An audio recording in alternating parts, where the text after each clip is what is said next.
Yung tindahan ng prutas sa baba bukas na ng 5 taon. Araw-araw, tinutulungan ko si David Powers, ang may-ari. Magpasok ng daan-daang order. Tumaas ang presyo ng lychee ngayong taon, pero nagmura pa si David at nangakong ibibigay sa akin ang pinakamababang presyo sa syudad, 35 piso kada libra. Pero ngayon, sa social media niya, yung presyo para sa bagong customer, 18 lang. Grabe naman yung leader ng grupo. Gaano karami kaya ang kickback na nakuha niya? Kaya pala, lagi lang siyang nagre-recommenda nitong tindahan na to. Nagpapasahan lang pala sila ng tubo. 5 taon na. Ang tagal na pala niloloko tayo ng 5 taon.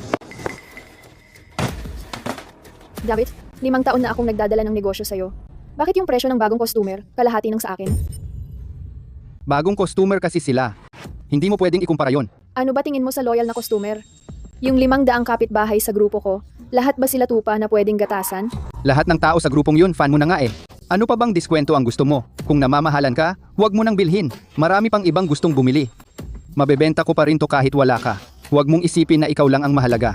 Ako pa ang walang utang na loob, 5 taon na kapag grabe ang dami ng tao sa tindahan mo. Sino ang tumutulong magbuhat at mag-ayos ng stock? Nung nanganak ang asawa mo at umuwi sa kanila, sino ang, isang buwan, araw-araw, tumutulong sa'yo mag-inventaryo at mag-bookkeeping?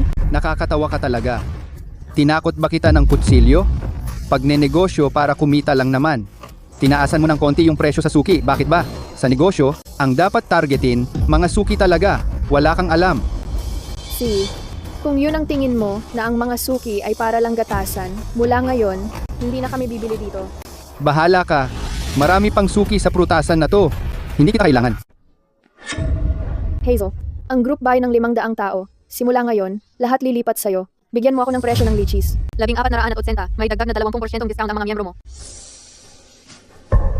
1480, nananaginip ka. Yung binibenta nila sa kabila ng kalsada, punong-puno ng kemikal, bulok na prutas, walang ganun kamurang presyo. Anong ginagawa mo? Paano mo nagawang magdala ng tagalabas sa grupo ko? Aayusin ko lang ha. Ako ang nagbuo ng grupong ito. Ako ang admin. Sa loob ng 5 taon, lahat ng tao sa grupong ito, ako mismo ang nag-recruit. Bahay-bahay pinuntahan ko. Anong kinalaman mo dito? Tumingin kang mabuti. Ganito ang totoong floor price. Kung magkakancel ka ng order, 500 kilo ng lychees, nabababa ko na sila. Kung maglilipat ka ng order sa kalaban ngayon, hindi kita palalagpasin. Sino bang natatakot sa'yo? Tingnan natin. Mag-ingat ka, mauubos ang mga sariwang lychee kung late ka. Grabe. Hindi ako naniniwala kahit saglit na ang ganung kamurang prutas ay masarap. Mga walang pera.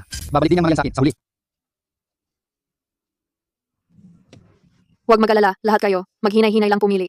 Itong bagong Consort's Delight na lychee, ang lalaki ng prutas, at ang liit ng buto, walang nilagay na preservatives. Para sa mga kaibigan sa grupo ni Lauren Brooks, lahat po, 1180 lang ngayon. Grabe, ang fresh ng mga lychee dito. Kung ikukumpara sa kay David na katabi, mas maganda talaga dito. Ang tamis-tamis nila. Tapos, ang liit ng buto. Yung vendor na sinungaling, si David dati, yung binenta niya sa amin, basura lang talaga. Sobrang bulok ng mga prutas. Sinisingil niya yung bagong customer ng 18, pero ang lakas ng loob niya, nasingilin kami ng 35. Nagpaloko talaga tayo sa kanya. Simula ngayon, lahat ng kapitbahay dito sa complex kay Hazel na bibili. Huwag mag-alala, lahat kayo. Simula ngayon, makukuha nating wholesale presyo kay Hazel. Wala nang kikita ng hindi patas sa atin. Bulok lagi ang prutas niya. Napaka-sinungaling niya. Tama, mas sariwa talaga dito. Pambihira ka, Lauren Brooks. Kinuha mo lahat ng pinakamalaking fans ko. Nilipat mo sila sa iyo. Buisit, paano bigla nawala lahat ng mga customer? 500 kilo ng lychee na deliver na dito. Kung maiiwan sa akin lahat ito, gaano kalaking pera ang mawawala sa akin? Sinisira mo ang kabuhayan ko, ha? Kung ayaw mo akong patahimikin, wala nang magkakaroon ng madali dito.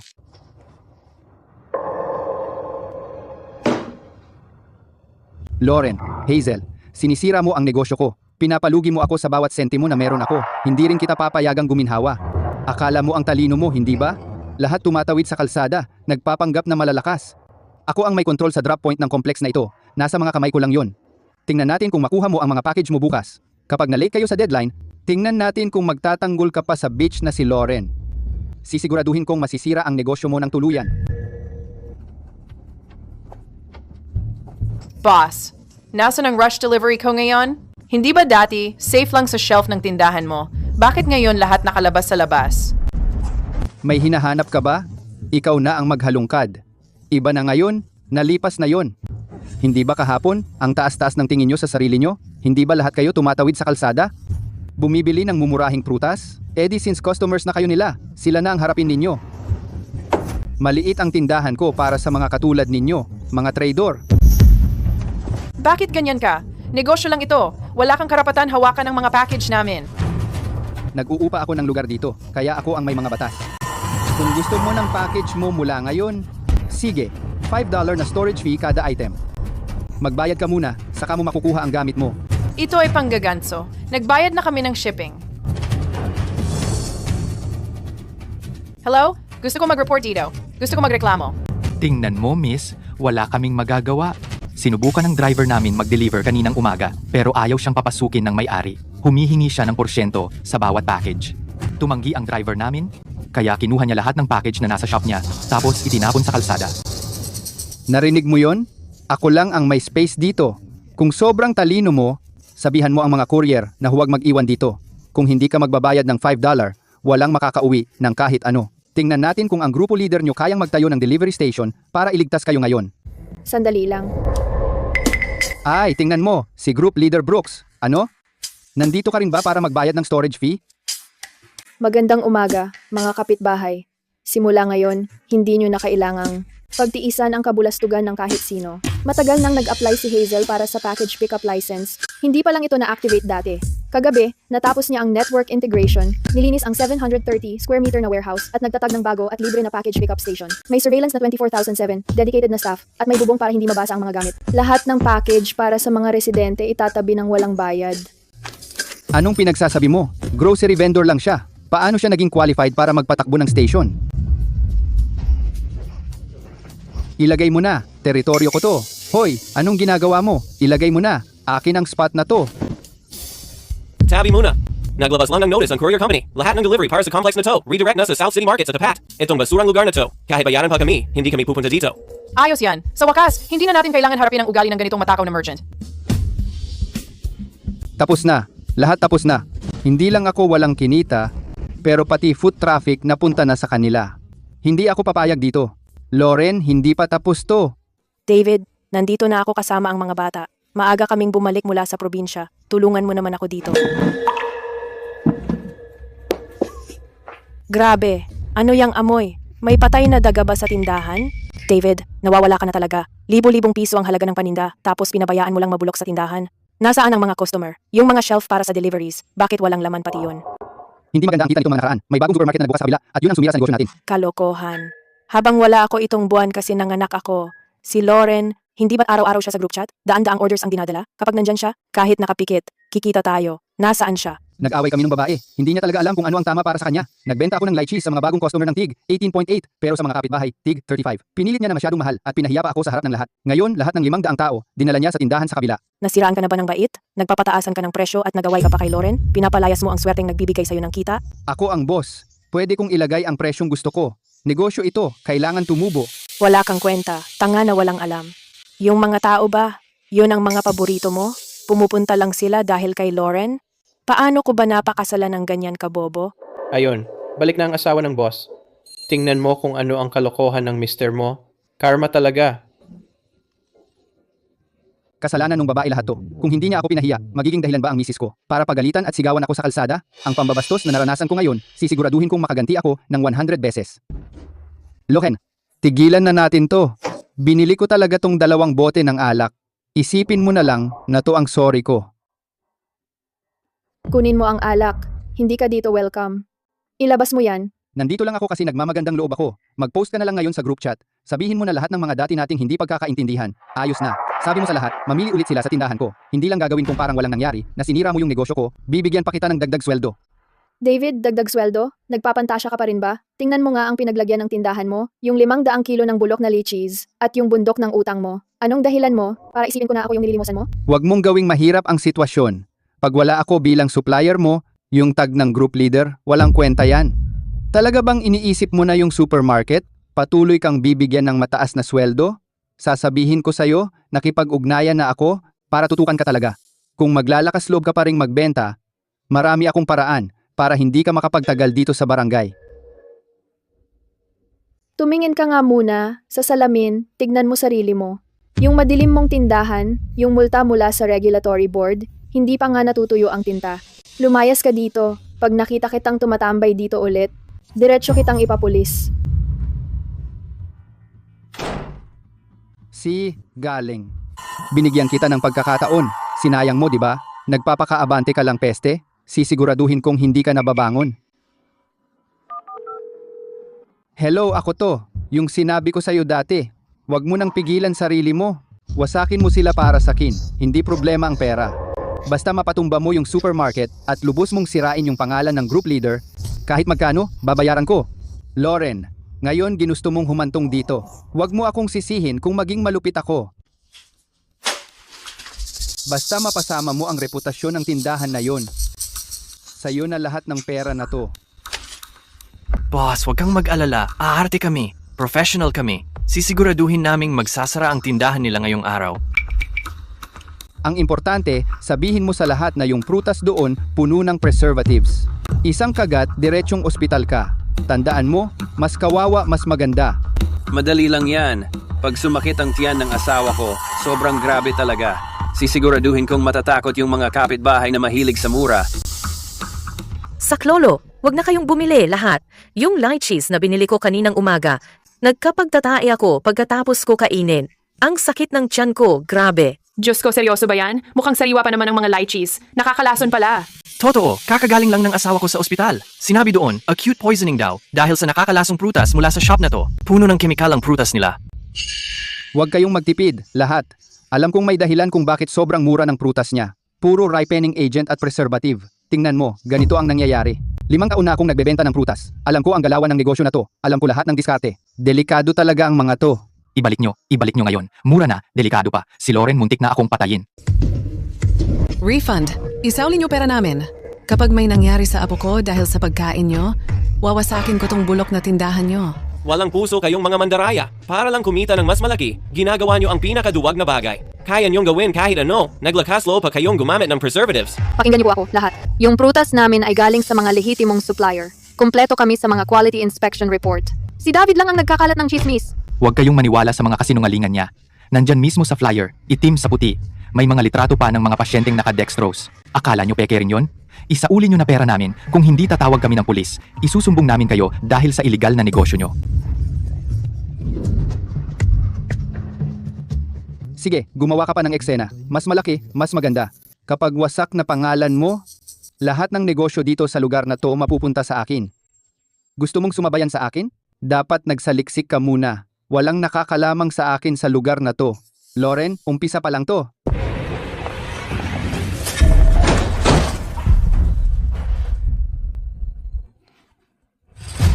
Tapos na. Wala nang natira. Sira na ang lahat. Ang linaw naman na dekalidad ang mga paninda ko. Bakit ayaw nila magtiwala sa akin?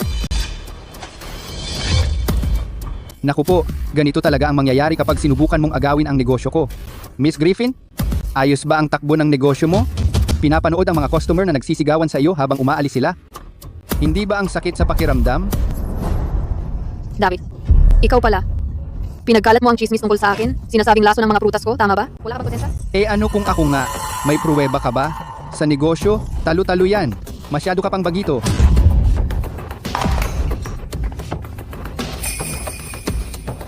Lauren, nasaan ka? Alam mo, winasiwas nila ang buong tindahan.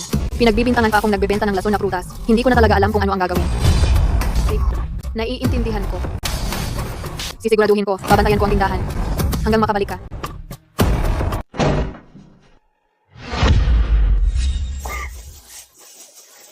Tigilan mo na yung pag-iyak. Walang silbi ang pag-iyak ngayon. Gusto niyang mandaya. Sisiguraduhin nating mawala lahat sa kanya. Lauren, sabi niya lang kanina na hinding-hindi niya ako hahayaang makabangon. Sobrang takot ako. Takot ka saan? Alam natin kung anong klaseng tao siya. Habang mas nagmamatigas siya, mas halata na may kasalanan siya. Ibig mong sabihin? Nakalimutan mo ba? Nung kinuha natin yung stock, ano yung pinaka-importanteng hakbang? Nung nag-stock up tayo, nag-imbita tayo ng mga inspector mula sa bureau para mag-test mismo sa lugar. Pumasa sa lahat ng standards yung mabilisang pesticide residue results. 0 additives, 0 chemical. Kompleto tayo sa lahat ng orihinal na dokumento. Tama. Paano kung nga ba nakalimutan yon? Inaakusahan niya na nagbebenta tayo ng prutas na may lason. E di maghanda tayo ng bitag para sa kanya. Habang mas nagiging mayabang siya, masasabayan pa niya yung chismis mamaya. Magbubukas pa rin tayo bukas. At mag-host tayo ng Customer Appreciation Day. Okay ba mag-promote ngayon? Ito mismo ang tamang panahon para dito. Kung gusto niyang mag-eskandalo, sige, tutulungan pa natin siya. Papakisuyuin ko yung 500 kapitbahay sa group na tumulong. Mas papaliguan pa natin ng intriga. Gusto niya tayong pabagsakin, di ba?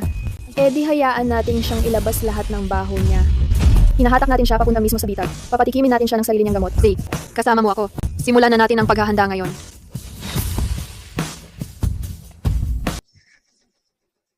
Nakikita mo yan?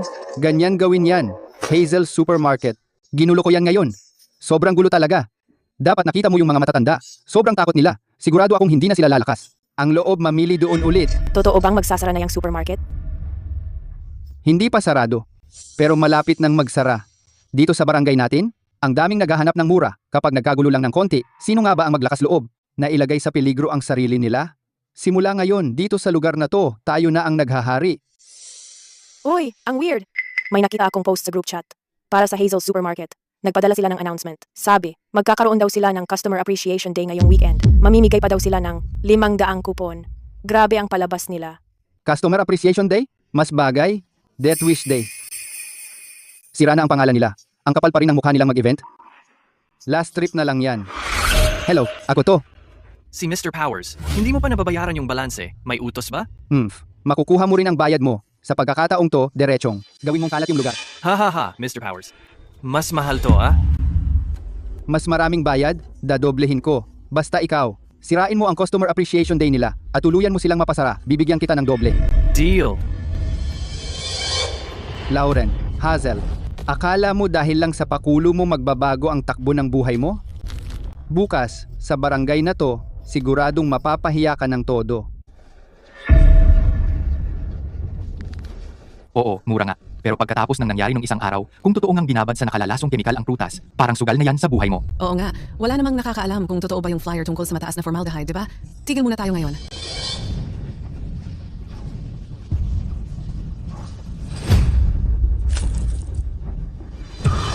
Tingnan yung mabuti guys, kakakain ko lang ng mga lychees na to. Walang preservatives, walang formaldehyde, at sigurado, walang masamang kemikal. 5 taon na akong group leader dito sa barangay natin. Alam nyo na kung paano ako magpatakbo ng mga bagay. Sa 5 taon na yon, kahit piso, nagsinungaling ba ako sa inyo? Si Lauren maayos talaga yan. Pwede kong ipangako, reputasyon ko na ang nakataya sa 5 taon. Bawat batch ng prutas mula kay Hazel, ako mismo ang tumitingin. Ang mga resibo at lab reports, kung may problema, diretso kayo sa bahay ko at katukin nyo ako. Tiwala ako kay Lauren. Hindi mo pa kami binigo sa loob ng 5 taon. Kung hindi pa kami magtitiwala sa'yo, kanino pa ba kami maniniwala?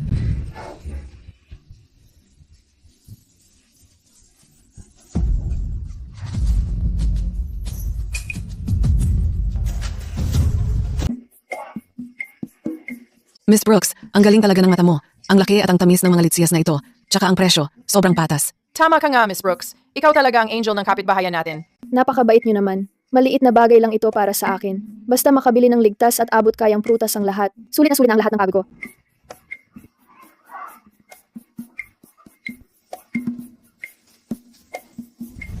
Tabi-tabi dyan! Bakit ang siksikan nyo? Ngayon lang ba kayo nakakita ng ganito?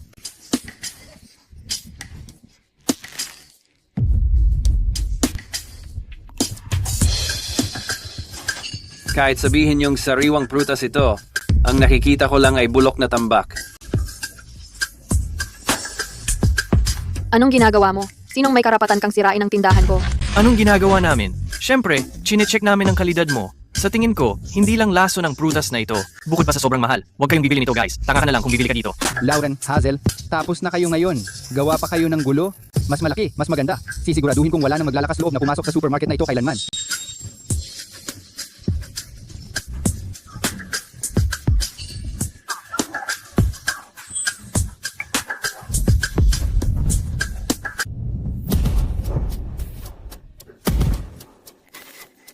Sa tingin ko, gusto mong ipasara ang tindahan na to. Nagbebenta ng nakakalaso na prutas tapos may lakas loob pa na mag-event o magpasalamat dito. Kayong lahat, makatuwiran pa ba kayo? May opisyal akong report galing sa health inspection. Tatawagan ko ang pulis. Tatawag ka ng pulis? Sige, gawin mo. Hindi lang kita sisirain dito sa tindahan. Sisiguraduhin ko ring buong kapitbahayan alam ang nangyari. Sino mang mga has na mamili dito? Lalabas na nakakandado sa stretcher. Kayong dalawa, bakit ang init ng ulo nyo? Kung talagang may problema sa prutas, magbabayad kami, konting kompensasyon lang. Hindi kailangan magtaray. Huwag na nating gawing pangit ang usapan. Ay, buti naman at may gustong makipag-usap. Kompensasyon? Sa lahat ng basura dito sa tindahan, kaya mo bang magbayad ng 20 o 30,000? 20 o 30,000. Basta sabihin mo lang sa akin kung sino talaga ang nagpadala sa inyo. Para manggulo dito, baka pag-isipan ko yung pera. Sasabihin ko na ang totoo, bayad lang kami para gawin ang trabaho. Sabi ng boss namin layunin ay sirain ang reputasyon ng tindahan na to para hindi na kayo makapag-stay dito sa lugar na ito. Kalimutan mo na ang 20,000. Yung bonus na binigay ng boss namin, mas malaki pa doon.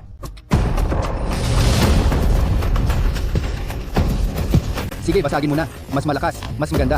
Gusto kong makita ng buong kapitbahayan na panloloko lang ang supermarket na to. Loren, ano ngayon kung kinukunan mo ng video to? Sa lugar na to, marami akong kakilala at proteksyon.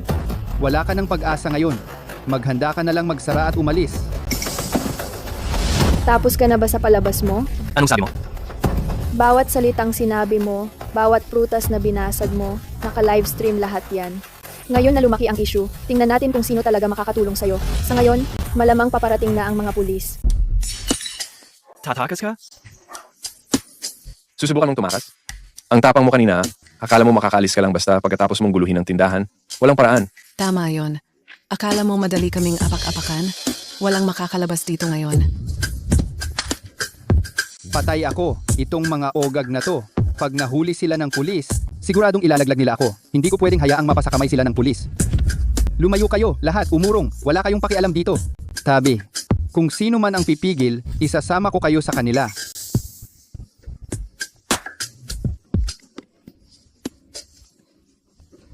David Powers, nagpakita ka rin sa wakas. Sa harap ng lahat ng tao dito, ipagtatanggol mo ang mga kriminal na to.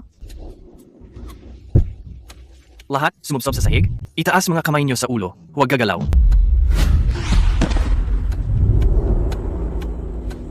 Ginoong Powers, nagsisimula pa lang ang palabas. Mga pulis, sa wakas nandito na kayo. Hindi ko kilala ang dalawang to. Si Loren yan. Galit siya kasi maganda ang takbo ng negosyo ko. Sadyang binayaran niya ang 2 basurang kalye na to para sirain ang tindahan ko. Sinisiraan niya lang ako. Sinubukan ko lang pigilan ang gulo. Mga pulis, huwag kayong maniwala sa kalokohan niya. Nakita namin siya mismo. Nakatago siya sa likod ng poste, nanonood ng eksena. Siya ang gustong pabagsakin ang supermarket. Gagawin niya lahat ng madumi para lang manguna. Mga vendor na katulad niya, bulok na talaga. Ay, teka, mga pulis, may gusto pa akong sabihin sa kanya. David, 5 taon na ang nakalipas. Nagmakaawa ka sa akin na tulungan kang maghanap ng mamimili. Tinuring kitang kaibigan. At kapitbahay, pagkalipas ng 5 taon, dahil lang sa 200 piso, ginagawa mo kaming parang mga tupa sa katayan. Tinuring mong kaaway ang mga kapitbahay mo. Akala ko dati sakim ka lang. Pero hindi ko alam. Bobo ka rin pala na kaya mong isakripisyo ang prinsipyo mo. Para lang pabagsakin ang tindahan ni Hazel. Nagkalat ka pa ng mga kasinungalingan at paninirang puri. At nag-hire ng tao para sirain ang lugar. Tumahimik ka. Tingnan mo ang tindahan mo. At lahat ng bulok na prutas diyan. Kasalanan mong lahat yan. Ikaw mismo ang nagtaboy ng dignidad mo. Wala ka ng hiya. Mga pulis, nasa akin na ang ebidensya at recordings. Bahala na ang batas sa susunod. Mali ako. Sobrang mali ko. Please, huwag niyo akong ikulong. Presiding Judge, ang mga nagreklamo, Lauren Brooks at Patrick Griffin, ay nagsumite ng mahalagang ebidensya. Kasama dito ang on-site na recording na nagpapatunay na ang akusado, David Powers, ay kumuha ng mga lokal na tambay para sinadyang sirain ang negosyo ng iba at magpakalat ng maling chismis. Bukod pa dito, tungkol kay David Powers, sa pagpapatakbo ng negosyo niya, gumamit siya ng dayaan sa timbangan, at based sa record ng transaksyon, ninakaw niya ang mga mamimili. Umabot na sa mahigit 100,000 ang halaga ng kandaraya. Your Honor, nitong nakaraang 5 taon, bilang kapitbahay at leader ng grupo sa komunidad, tumutulong ako ng libre. Sa mga delivery at pag-aayos ng libro ni David, wala akong tinanggap ni Singkong patong, pero ginamit niya ang tiwala na yon bilang paraan para manloko ng mga tao. Hindi lang niya niloko ang mga kapitbahay, pero pagkatapos naming tumanggi na magpagamit sa kanya, nagpakalat siya ng masamang chismis at pinintasan kami. Nag-upa siya ng tao para sirain ang lugar na nagdulot ng malalang pagkaantala sa kaligtasan at kaayusan ng negosyo sa komunidad. Hindi totoo yan. Pinilit lang ako. Pinagtutulungan nila ako. Nagpapasiklaban lang akong makipagsakayan. Hindi yun paninirang puri. Walang puwang ang pagtanggi sa korte na to. Ang ebidensya ay matibay na tunay. Ang tinatawag mong mga estratehiya sa kompetisyon lumalampas na sa hangganan ng batas at malubhang nakasira sa interes ng publiko. Matapos ang proseso sa korte, ang akusadong si David Powers at ang mga kasabwat niya para tanggalin ang mga kalaban sa negosyo at magkamal ng iligal na kita, sinadyang gumawa ng kwento at nagpakalat ng maling impormasyon. Ang mga ito ay krimen ng paninirang puri. Bukod dito, sa liwanag ng araw, sinira nila ang mga negosyo gamit ang dahas at tinakot ang kaligtasan ng iba. Ang mga ito ay krimen ng kaguluhan at karahasan. Tayong lahat ay tumayo. Ito ang hatol ng korte. Ang akusadong si David Powers na patunayang may sala sa paninirang puri at kaguluhan. Dahil sa mga kasong ito, pinapatawan siya ng 3 taon sa kulungan at multa na 50,000. Ang mga akusado na sina Lee at Max ay magkahiwalay. Pinapatawan ng 1 taon at 6 na buwan sa kulungan at multa na 10,000. Sa wakas, tapos na. Oo nga, panahon na para makabalik sa malinis at patas na pamumuhay sa komunidad.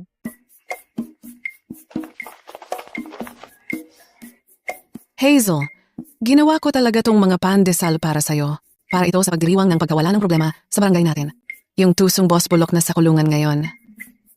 Ngayon, kapag namimili tayo, pwede na tayong magpahinga ng ulo. Haha. Salamat, Avery. Salamat sa tiwala ng lahat. Kung walang suporta nyo, hindi ko sana napagpatuloy tong tindahan. Lauren, nagambag kaming lahat para dito sa TARP. Kung hindi dahil sa'yo, wala sanang matinong negosyo dito sa barangay natin. Ikaw talaga ang tunay na leader ng komunidad natin. Basta, magkaisa lang tayo. Walang makakabuntong sa atin dito. Mas gaganda pa ang buhay dito. At tuloy-tuloy yan. Tama. Lauren, tapos na talaga. Hindi ko inakalang aabot tayo sa araw na ganito. Oo nga, tapos na. Pero simula din to ng bago. Mas magliliwanag na ang barangay natin ngayon.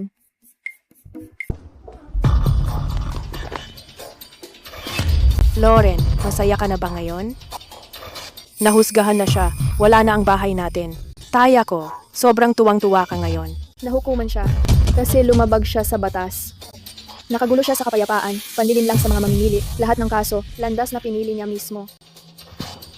Pinilit mo siyang gawin yon. Kung hindi mo siya hinabol, magiging handa ba siyang suungin ang panganib? Gusto lang naman niya magpatakbo ng negosyo at magtaguyod ng pamilya. Anong karapatan mo? Na itulak siya sa sulok? Tinatawag mong kita ang ginawa ni David? Scam yon. Gumamit siya ng daya sa timbangan para lokohin ang kapitbahay. Nagbenta ng panis na gulay na kunwari de kalidad at nagbayad pa ng mga siga para sirain ang tindahan ng iba. Bilang asawa niya, huwag mong sabihin sa akin na hindi mo alam kung anong uri ng maruming kita ang ginagawa niya. Kahit totoo man yan, hindi mo dapat winasak ang buhay niya. Negosyante siya. Lahat ng negosyante kailangan tuso. May ilan lang naman siyang pagkakamali. Dapat ba talaga umabot sa ganito? At makulong pa siya? Iiwanan mo kami na walang-wala. Ilan lang naman na pagkakamali? Krimen yon, hindi yon basta pagkakamali. Nung binabastos niya ang mga kaibigan ko at sinira ang kabuhayan nila, naisip ba niya na magpakita ng awa kahit konti? Umuwi ka at tignan mo ang sarili mo. Kung gusto mong lumaki ang anak mo na natututunan ang ganyang kalokohan, ituloy mo lang tong ginagawa mo dito. Pero binabalaan kita, pag inistorbo mo ako ulit, tatawag ulit ako sa pulis. Ikaw, walang puso na malanding babae. Hindi ko papabayaan to. Lauren, walang sama ng loob. Ang buong pamilya na yan. Wala talagang hiya. Talagang oras na lang bago makulong si David. Hindi mo kasalanan to. Huwag mong sisihin ang sarili mo. Avery, alam ko naman, pinili niya ang landas niya, wala na siyang dapat sisihin. Ay, David, ayos naman ang tindahan dati. Paano naging ganito kawasak? Kawawa naman ang anak ko. Paano siya napunta sa kulungan? Ma, nandito ka na rin sa wakas. Hindi ko na kaya ang ganito. Si Lauren, grabe ang sama niyang tao. Yung manager na yon, hindi ba siya nakikipagtulungan kay David? Paano siya naging ganito kasuplada? Nakita niya kung gaano kaayos ang negosyo natin. Nainggit siya ng todo. Nakipagsabuatan siya dun sa babaeng may-ari ng supermarket sa kabila.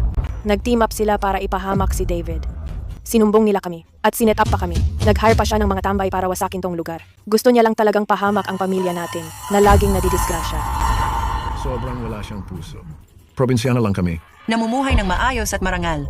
Sino mag-aakalang sa syudad? May mga taong ganyan na matapakan ka lang. Dear, sa buong buhay natin, hindi pa tayo ganyan trinato. Tong galit na to. Kailangan nating pagbayarin. Dad, may naisip ako. Hindi ba si Lauren pinaka-importante sa kanya? Yung reputasyon niya, bukas pumunta tayo sa community square. Maglagay tayo ng mga banner. Sisigaw natin na sinira niya ang buhay natin at inula ang mga marangal na tao sa bingit. Kapag nabulabog na ang lahat at buong kapitbahay malaman ang tunay na kulay niya, tingnan natin kung makakapagpakita pa siya dito. Kahit walang makuha, masisira ang pangalan niya. Sige, gawin natin ang gusto mo. Hindi ako naniniwala na walang lugar sa mundo para sa hustisya. Bukas ipapakita ko sa kanya kung sino ang may tunay na karanasan.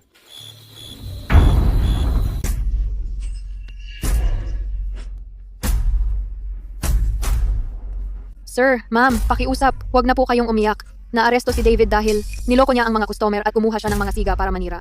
May legal na ebidensya para sa lahat ng ito. Hindi siya pinilit ni Lauren. Baka niloko lang po kayo. Kalokohan! Isa kang malandi. Kakampi mo pa yung mata pobreng si Lauren. Kayo ang sumira sa anak kong si David. Ibalik niyo sa akin ang anak ko. Ibalik niyo ang tindahan ko. Ma'am, talagang pagkakaunawaan lang po ito. Hinusgahan ng batas ang anak niyo. Dahil sa ginawa niya, bakit hindi niyo subukang kumalma muna? Aray, masakit. Bitawan mo ako. Para ito sa pananakit mo sa iba. Para ito sa pagpapanggap mong mabait. Sisiguraduhin kong hindi ka na makakatagal dito sa lugar namin. Malalagot ka talaga sa akin. Walang puso kang ahas. Sinisira mo lahat ng bagay. Kung hindi dahil sa iyo, hindi makukulong ang anak ko. Sige lang. Mas malaki ang gulo. Mas maganda. Kapag nauwi si Hazel sa ospital, siguradong darating yang demonyitang si Lauren. Pagdating niya, sisiguraduhin kong pareho kayong masisira ng tuluyan.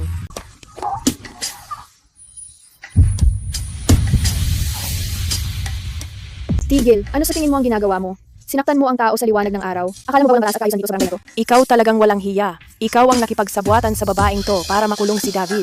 Ngayon, ako o ikaw ang mamamalagi.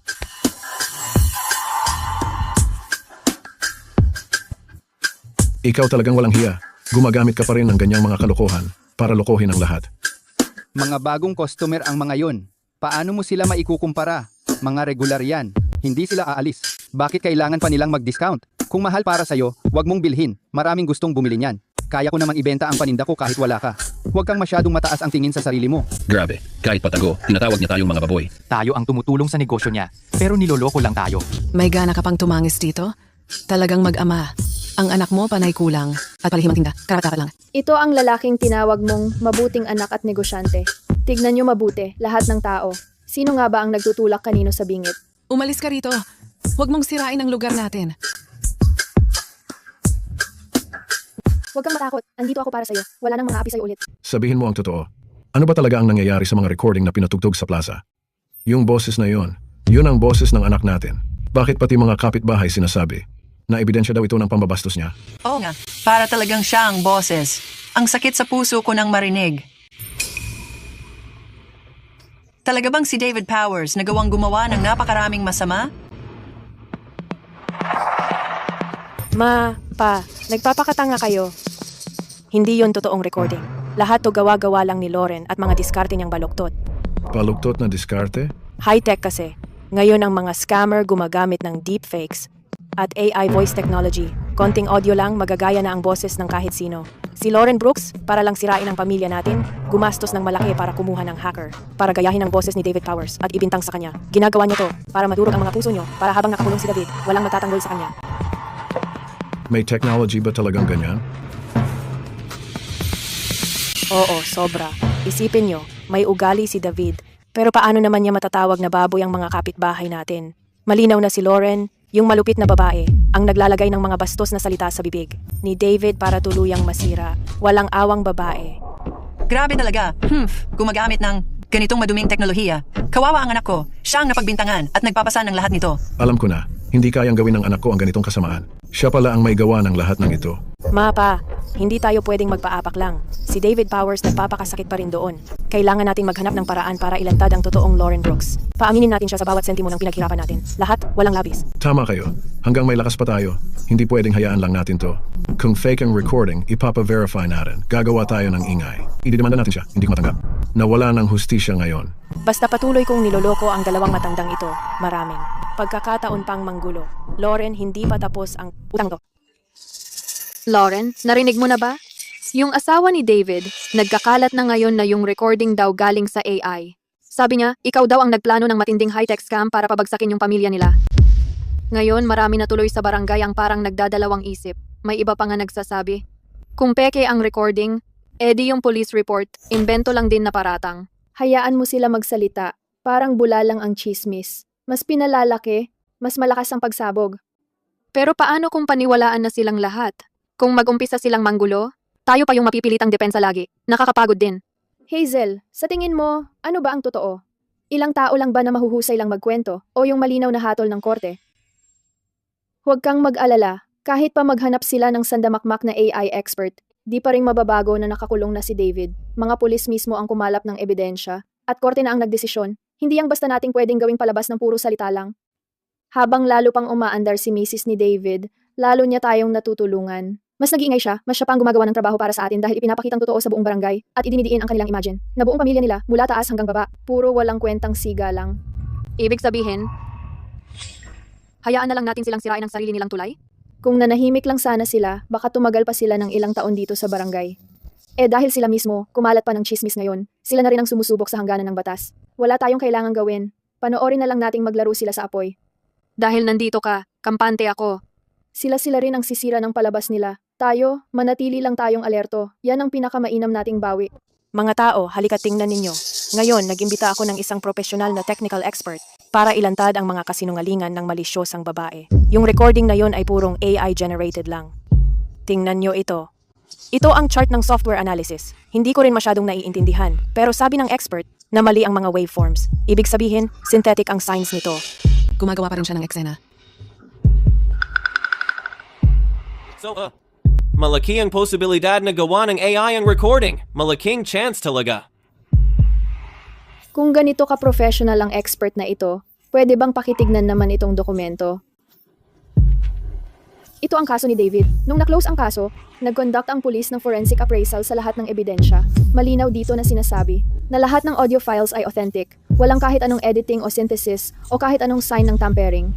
Hindi maaring mangyari yan. Sigurado akong nagkausap kayo ng pulis. Peke to. Hello, ito ba ang presinto? Ako si Lauren Brooks. May nagkakalat ng chismis, sinisiraan ng forensic procedures, at nanggugulo sa kapayapaan ng komunidad. Pakiusap magpunta kayo at ayusin ito. Kanina pa masaya kang sumisigaw, di ba? Hindi pa nga dumadating ang pulis. Saan ka pupunta ngayon?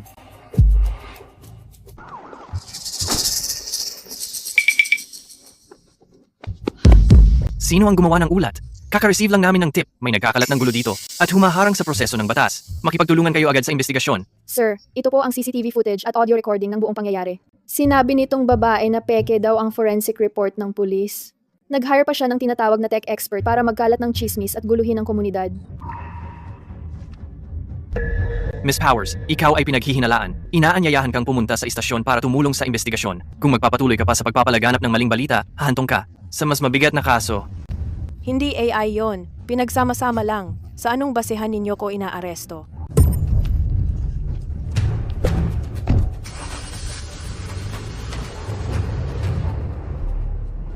Sa wakas, umalis na sila. Pwede na tayong magpahinga ng ilang araw. Grabe, ang gulo niyon. Lauren, sa'yo talaga ako nagpapasalamat ngayon. Kung hindi ka handa, baka naloko na ako. Nang high-tech na modus niya at nadamay pa ako. Pipa, hindi tatagal ang mga gimmick ng taong ganun pag sinuri. Habang tinatakpan nila ang katotohanan, mas marami silang nalilimutang butas. Tama ka. Nakakulong na si David Powers, tapos pati siya ngayon. Pagkatapos ng lahat ng kaguluhan, oras na para mamuhay tayo ng tahimik.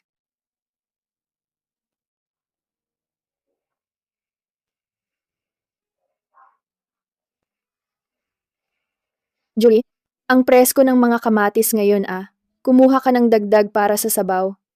Alam mo, ang tindahan nyo lang ang pinagkakatiwalaan ko sa gulay.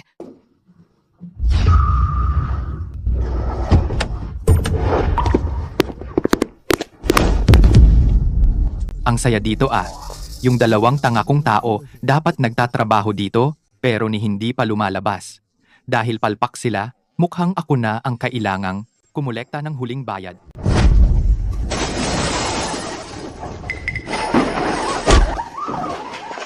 Miss Griffin, tama ba? Kailangan mong malaman ang patakaran sa negosyo. Yung si David na yun may utang pa sa akin, tapos nadagdag pa yung abala dahil nadakip yung dalawang kasamahan ko. Kailangan mong magpaliwanag ngayon. 20,000 dolyar, hindi pwedeng kulang o wag mong asahang makakapagbukas ka bukas. 20,000? Wyatt, tama, yung sinabi mo. At nagdala ka pa ng mga tao mo, yung video na sinira mo yung mga gamit ko, at pati yung panggugulo mo kanina. Legal na tinatawag yan na pangingikil at panggugulo. Hahaha, nagpapanggap pang manakot tong batang to. Kung ayaw mong umalis ngayon din, darating na ang pulis sa loob ng 3 minuto. Ikaw ang mamili. Lumayas ka na kasama mga tao mo ngayon o sumama ka sa kulungan at doon tayo mag-usap ng abogado ko. Matapang ka ah? Sige, hintayin mo lang. Hoy, ibigay mo ang susi. Ang mga gulay sa truck na to, walang magde-deliver nito sa supermarket ngayon. Sino mang magtangkang mag-deliver, babalatan namin ang truck nila. Anong nangyayari dito? Nagbablock kayo ng kalsada sa liwanag ng araw? Akala nyo ba, kayo ang may-ari dito? Lumayas ka sa harap ko, matandang bruha. Makialam ka na lang sa sarili mong buhay. Kung hindi, nanakawan ka rin namin. Halika, dito ka. Tingnan niyo mabuti, lahat. Itong mga siga nagbablock ng kalsada at nang haharas ng tao, tinatangkapan nilang saktan kami. Mga tao, i-record nyo to, i-post nyo sa community group, i-share nyo sa mga feeds nyo, para makita ng lahat.